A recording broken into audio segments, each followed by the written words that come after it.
নমস্কাৰ বন্ধু বান্ধৱীসকল, স্বাগতম জনাইছোঁ job education YouTube channel to জবলৈ। বন্ধু বান্ধৱীসকল, মই টু জব চেনেলৰ জৰিয়তে অসম তথা ভাৰতবৰ্ষৰ বিভিন্ন চৰকাৰী বেচৰকাৰী চাকৰি বিজ্ঞাপন লৈ আপোনালোকৰ ওচৰলৈ আহোঁ। আজিও ঠিক তেনেধৰণে অসম চৰকাৰৰ এটা বিশেষ বিভাগ মহিলা আৰু শিশু বিকাশ বিভাগ, এই মহিলা আৰু শিশু বিকাশ বিভাগৰ এটা বিশেষ বিজ্ঞাপন লৈ আপোনালোকৰ ওচৰলৈ আহিছোঁ। এই বিজ্ঞাপনটোত বহুত পদ আছে আৰু কোৱালিফিকেশ্যনো বিশেষ নালাগে। ইয়াত এপ্লাই কৰিবৰ কাৰণে আপোনালোকে অনলাইনতে এপ্লাই কৰিব পাৰিব। গতিকে কি পদ আছে, কিমানটা পদ আছে, এই সবিশেষ জানিবৰ কাৰণে এপ্লাই কেনেধৰণে কৰিব লাগিব এই বিষয়েও সকলোখিনি জানিবৰ কাৰণে আপোনালোকে মোৰ ভিডিঅ'টো স্কিপ নকৰাকৈ সম্পূৰ্ণৰূপে চাব বুলি মই আশা ৰাখিছোঁ।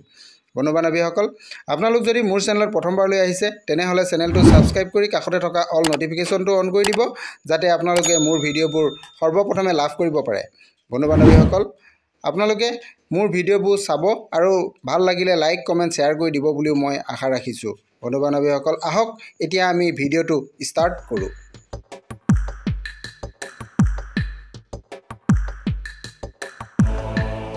নমস্কাৰ বন্ধু বান্ধৱীসকল, মই গুগলত আহিছোঁ। যিহেতু আমাৰ আজি পদটো ওমেন এণ্ড চাইল্ড ডেভেলপমেণ্ট ডিপাৰ্টমেণ্টৰ পৰা আহিছে, গতিকে আমি ইয়াতে চাৰ্চ কৰিব লাগিব ওমেন এণ্ড চাইল্ড ডেভেলপমেণ্ট। মই এতিয়া ইয়াতে লিখিছোঁ ওমেন এণ্ড চাইল্ড ডেভেলপমেণ্ট লিখি চাৰ্চ কৰি দিছোঁ। চাৰ্চ কৰাৰ লগে লগে আমাৰ যিটো পেজ হয় ওমেন এণ্ড চাইল্ড ডেভেলপমেণ্টৰ যিটো অফিচিয়েল পেজ হয়, সেই পেজটো আপোনালোকে এইটো দেখা পাইছে।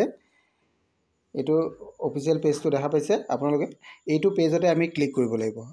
আপোনালোকে সদায় চাব, এইটো ওমেন এণ্ড children.assam.gov.in এই ৱেবছাইটটো চাব। এই ৱেবছাইটটো য'তে পাব আপোনালোকে তাতে ক্লিক কৰি দিব। মই ইয়াতে ক্লিক কৰি দিছোঁ। ক্লিক কৰাৰ লগে লগে আমাৰ ওমেন এণ্ড চাইল্ড ডেভেলপমেণ্টৰ পেজটো আহিলে।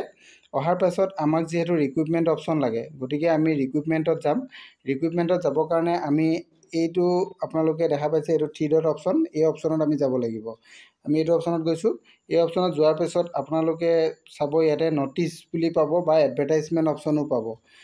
আপোনালোকে ন'টিচত যাব নালাগে, আপোনালোকে এডভাৰটাইজমেণ্ট অপশ্যনত যাওক।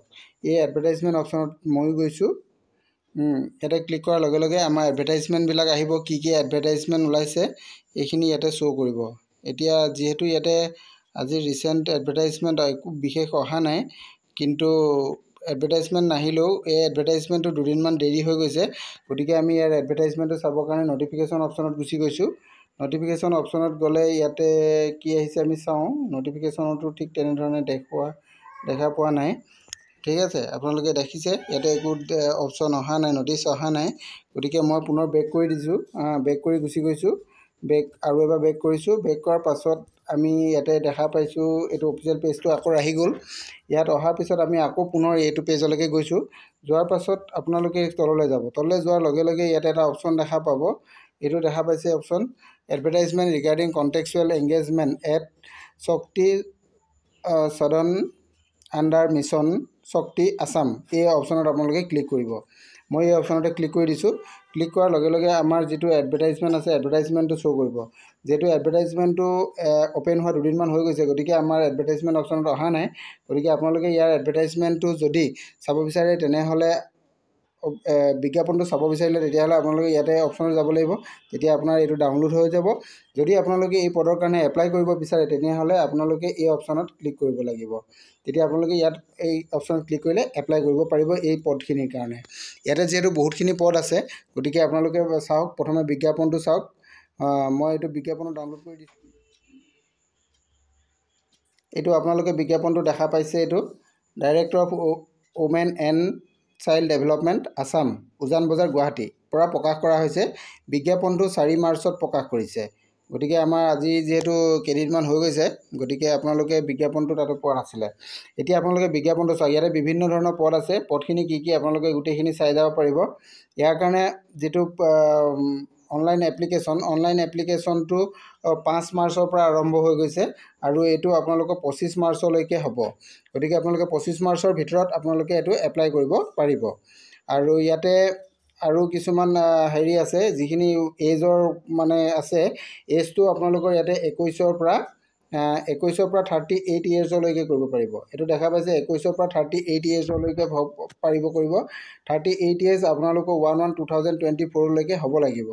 আৰু যদি তেওঁলোকৰ কেণ্ডিডেটসকলৰ যদি SC ST plain ST hills হয় তেনেহ'লে তেওঁলোকে 3 বছৰৰ কাৰণে ৰিলেক্সেশ্যন পাব। আপাৰ এজৰ 5 বছৰৰ কাৰণে ৰিলেক্সেশ্যন পাব, 3 বছৰ নহয় 5 বছৰৰ কাৰণে ৰিলেক্সেশ্যন পাব। আৰু যিসকল OBC আৰু MOBC কেণ্ডিডেট তেওঁলোকেহে 3 বছৰৰ কাৰণে ৰিলেক্সেশ্যনটো পাব। এইটো 3 বছৰ পাব OBC আৰু MOBC কেণ্ডিডেটসকলে। এইটো আপোনালোকে নিশ্চয় বুজি পালে। ইয়াৰ পিছতে আমি আহোঁ কোৱালিফিকেশ্যনৰ কাৰণে। এছেঞ্চিয়েল কোৱালিফিকেশ্যন কি লাগিব আৰু পদখিনি কি আছে। আপোনালোকে ডকুমেণ্টছ এইকেইটা বস্তু অনলাইন এপ্লাই কৰোঁতে আপলোড দিব লাগিব। এডুকেশ্যনেল কোৱালিফিকেশ্যন ডকুমেণ্ট আপলোড দিব লাগিব, এজ প্ৰুফ দিব লাগিব, ভোটাৰ ID কাৰ্ড দিব লাগিব, এক্সপিৰিয়েঞ্চ চাৰ্টিফিকেট দিব লাগিব আৰু কাষ্ট চাৰ্টিফিকেট দিব লাগিব। যিকেইটা পদৰ কাৰণে এক্সপিৰিয়েঞ্চ লাগে তেওঁলোকে এক্সপিৰিয়েঞ্চ দিব লাগিব। যিসকলৰ এক্সপিৰিয়েঞ্চ নাথাকে তেওঁলোকে এক্সপিৰিয়েঞ্চ চাৰ্টিফিকেট নিদিলেও হ'ব। ঠিক আছে, এইখিনি হৈ গৈছে। এতিয়া আমি পদকেইটাৰ বিষয়ে আহোঁ। পদ ইয়াতে বহুতকেইটা পদ আছে। এতিয়া আপোনালোকে এইটো প্ৰথম পদটো দেখিছে, চেণ্টাৰ এডমিনিষ্ট্ৰেটৰ আছে। চেণ্টাৰ এডমিনিষ্ট্ৰেটৰৰ 27টা পদ আছে। ইয়াৰে দৰমহাটো ঠিক তেনেধৰণে তলত দিয়া আছে। আপোনালোক কোন ডিষ্ট্ৰিক্টত এই পদবিলাক আছে এইখিনি কথাও উল্লেখ আছে। আৰু কোৱালিফিকেশ্যন কিমান লাগিব সকলোখিনি বিষয়ে ইয়াতে উল্লেখ আছে, আপোনালোকে চাই ল'ব। আৰু যিটো এইটো আমাৰ চেণ্টাৰ এডমিনিষ্ট্ৰেটৰ হয় তাৰ কাৰণে দৰমহাটো 36,000 পাৰ মান্থ দিয়া হৈছে। আৰু কোন ডিষ্ট্ৰিক্ট আছে এইকেইটা ডিষ্ট্ৰিক্টকেইটা আপোনালোকক মই এনেই দেখাই দিছোঁ। মোটামুটি আপোনালোকৰ ইয়াতে 27খন ডিষ্ট্ৰিক্টত ইয়াৰ পদ আছে। 27খন ডিষ্ট্ৰিক্টত প্ৰতিখন ডিষ্ট্ৰিক্টতে এটা পদটো ডিষ্ট্ৰিবিউট কৰা হৈছে। আৰু ইয়াতে কেছ ৱৰ্কাৰ পদ আছে। কেছ ৱৰ্কাৰ পদ আছে আমাৰ 60টা কেছ ৱৰ্কাৰ পদ আছে। ইয়াৰ দৰমহাটো 25,000 টকা দিয়া হৈছে। কেছ ৱৰ্কাৰৰ 60টা পদ আৰু 25,000 টকা দৰমহা দিয়া হৈছে। আৰু ডিষ্ট্ৰিক্টকেইটা কোন ডিষ্ট্ৰিক্টত আছে আপোনালোকে এইখিনি গোটেইখিনি চাই ল'ব পাৰিব। ইয়াতে আমাৰ 32টা ডিষ্ট্ৰিক্ট হয়। 32টা ডিষ্ট্ৰিক্টতে আপোনালোকৰ এই পদখিনি আছে। নেক্সট আছে কাউন্সিলৰ পদ আছে। কাউন্সিলৰ পদ আপোনালোকৰ 35টা আছে। ইয়াৰে দৰমহাটো 25,000 টকা পাৰ মান্থ। আৰু ইয়াৰে ডিষ্ট্ৰিক্টখিনি গোটেইখিনি কোন ডিষ্ট্ৰিক্টত আছে এইখিনি উল্লেখ কৰা আছে, আপোনালোকে চাই ল'ব। নেক্সট আছে আমাৰ যিটো পদ আছে office assistant with computer knowledge. এইটো অফিচ এছিষ্টেণ্ট হ'ব লাগিব আৰু লগতে কম্পিউটাৰ নলেজো থাকিব লাগিব বুলি কৈছে। ইয়াতে 28টা পদ আছে। ইয়াৰে দৰমহাটো 20,000 টকা হ'ব। আৰু কোন ডিষ্ট্ৰিক্টত আছে এইখিনিও আপোনালোকে চাই ল'ব। আৰু নেক্সট যিটো পদ আছে মাল্টিপাৰ্পছ ষ্টাফ, এইটো কুকৰ কাৰণে মাল্টিপাৰ্পছ ৱৰ্ক ষ্টাফৰ কাৰণে কুকৰ কাৰণে 94টা পদ আছে। ইয়াৰ দৰমহাটো 14,000 টকা দিয়া হৈছে। আৰু নেক্সট যিটো পদ আছে নেক্সট পদটো আছে চিকিউৰিটি গাৰ্ড অৰ্থাৎ নাইট গাৰ্ড। ইয়াৰ কাৰণে দিয়া হৈছে 99টা পদ। ইয়াৰ দৰমহাটো 12,000 টকা হ'ব। আৰু নেক্সট আমাৰ যিটো পদ আছে আৰু পদ নাই, এইখিনি পদেই আমাৰ আছে। গতিকে আপোনালোকে দেখিছেই, গোটেইখিনি মই দেখাই দিলোঁ আপোনালোকক। যিমানটো পাৰোঁ গোটেইখিনি দেখাই দিছোঁ। আপোনালোকে এপ্লাই কৰিব পাৰিব। আমাৰ তাৰিখটো হৈছে 25 মাৰ্চ 2024। গতিকে আপোনালোকে এইটো এপ্লাই কৰিব পাৰিব। এপ্লাই কৰা লিংকটো মই আপোনালোকক দেখাই দিছোঁ। আপোনালোকে তাৰ পৰা গৈ এপ্লাই কৰিব পাৰিব। ঠিক আছে, এইখিনিয়ে আছিলে আজিৰ বিজ্ঞাপনটো। আজিলৈ আহোঁ। Thank U.